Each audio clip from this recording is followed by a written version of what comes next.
Welcome to another segment of Behind the Scenes of the Waltons. Today I'm going to be talking about the episode The Genius from Season 4. If you're enjoying these videos, please like and subscribe and hit the notification bell so you'll know when I'm posting a new video. In The Genius, John Boy is asked to bring home a fellow student from Boatwright University, a young man named Lyle Thomas, played by actor Dennis Court. Lyle, although absolutely brilliant, in fact, a genius, just is completely hopeless when it comes to social interaction. He comes off as arrogant and uncaring about other people's feelings, and actually without any awareness of the way in which the things that he says can be offensive to others. So John Boy brings him home and soon finds himself in the awkward position of recognizing how much the things that Lyle is saying are upsetting the other members of his family. Grandma and Mama in particular find themselves challenged by Lyle's views of faith, religion versus science, his unwillingness to consider going to church or even admitting the existence of a God. That strikes Grandma as beyond the pale that he would be so arrogant in his youth and, in fact, give off the sense that he feels that the rest of the Waltons, by their beliefs, are actually ignorant. Olivia tries a little harder to understand where Lyle might be coming from and perhaps encourage him towards another point of view. Lyle, in his youthful certainty, just refuses to consider that any opinion other than his, based completely on what he considers black and white science and facts and things that can be proven, is just not to be budged at that moment. So it creates a bit of a conflict within the family having Lyle there. There's an interesting driving sequence here, just from a shooting and editing standpoint, where you see John Boy driving along a country road, which I believe was shot on location, not on the back lot of the studio. And then a little further along, we're into a process shot, meaning that we're on the soundstage with a pre-shot video of the road that then is playing in the background as John Boy and Lyle have this conversation. This intercuts with them coming out of a country road, which was shot on the back lot of the studio, and arriving at Ike Godsey's store. So you have three different pieces to this driving sequence, all edited together to create a seamless transition from the road to Godsey's store. Mary Ellen is the only one initially to defend Lyle, feeling that some of the things that he's saying she thinks are perfectly reasonable. I think because of this, Lyle has a little crush on Mary Ellen, which turns into a cute little subplot. He asks John Boy how he might talk with Mary Ellen, how one talks with girls, what to talk about.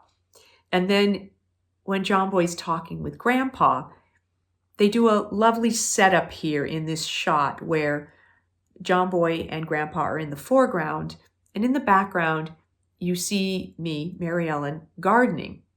And that sort of draws us then into the next scene, which is Lyle coming over and trying to talk to Mary Ellen without great success and without any awareness that he is having no success. Ultimately, I squirt him with the hose, which I'm sure I thought was great fun to be able to do. I'm guessing we only did that part of the scene once, because then he would have been soaking wet and it would have meant drying all the clothes, drying him, fixing his makeup, hair, all of that. So what happens with a scene like this is that the director will roll the camera, will do the scene, and if there's been any problem with the scene prior to the point where the water comes into play, the cameraman or someone will signal, or the director will cut it so that we don't actually get to the point of the hose. Or it'll be done in two sections where they'll cut there, make sure that they have all of that, do everything else they need, and then finally do this section with the hose separately so that we know that we have the whole scene and don't have to deal with drying the actor off again. Again, editing.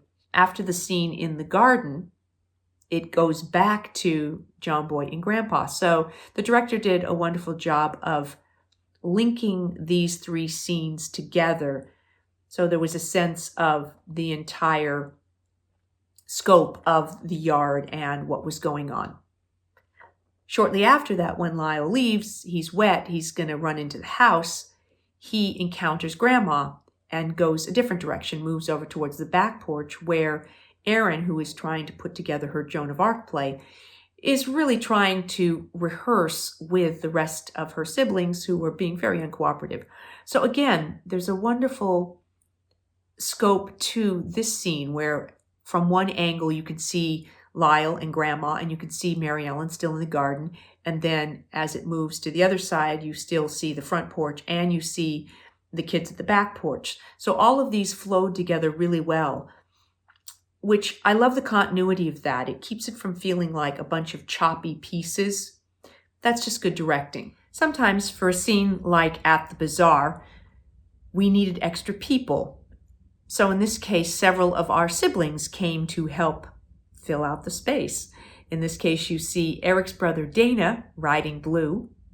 When we go into the church for the performance of Joan of Arc, you see my brother Dave. And then in the front row is Cammie's brother, Jeffrey, who went on later to play the role of Pip in the episode The Children's Carol. So, keeping it in the family. Not unexpectedly, the conclusion of this episode has a happy ending. Lyle does agree to help out with the play and, much to his surprise, enjoys himself. He has learned some new social skills which will serve him in his life, make his path a little smoother. He also has developed a touch of humor when at the very end he says, to demonstrate that he actually likes us, and me, Mary Ellen in particular, he pours a cup of water on my head. Again, this would have had to be shot carefully so that I only got wet once and didn't have to go dry my hair, which would have been quite a bit of work since my hair was pretty long at that point. And it was fun. I don't remember if the water was cold, but it's always a little startling to have water squirted at you or dumped on you. But it was fun. I enjoyed that moment. And I think it was a nice ending for the episode. That's what I have for you for this episode, The Genius. I hope you'll join me next time for another segment of Behind the Scenes of the Waltons or Ask Judy. Thanks for watching.